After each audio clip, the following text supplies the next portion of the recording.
Since the end of December 2024, all cryptocurrency exchange service providers in Indonesia have delisted Monero. For those who usually cash out Monero into Indonesian Rupiah through exchanges such as Indodax or Toka Crypto, you will have to find another way to cash out the funds. Personally, I often use Feather Wallet to make Monero transactions.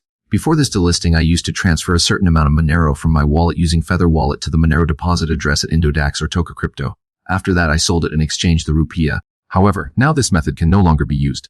Now I want to share how to use the Monero.com website to exchange Monero for Bitcoin and then sell it to Indonesia Rupiah via Indodax. First, visit Monero.com cryptocurrency exchange page.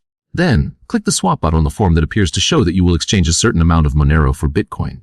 Fill in the form with how much you want to exchange, then press the exchange button. After that, a modal window will appear with transaction details that you need to complete.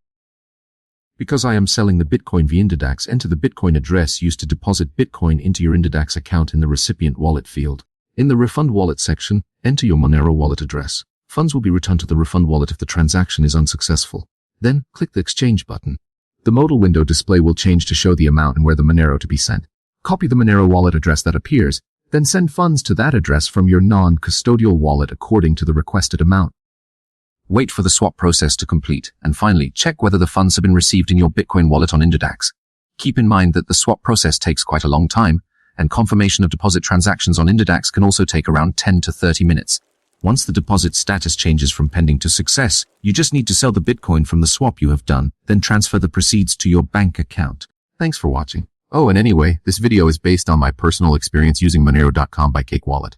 I do not receive any sponsorship or affiliation with Monero.com by Cake Wallet or other parties mentioned. See you.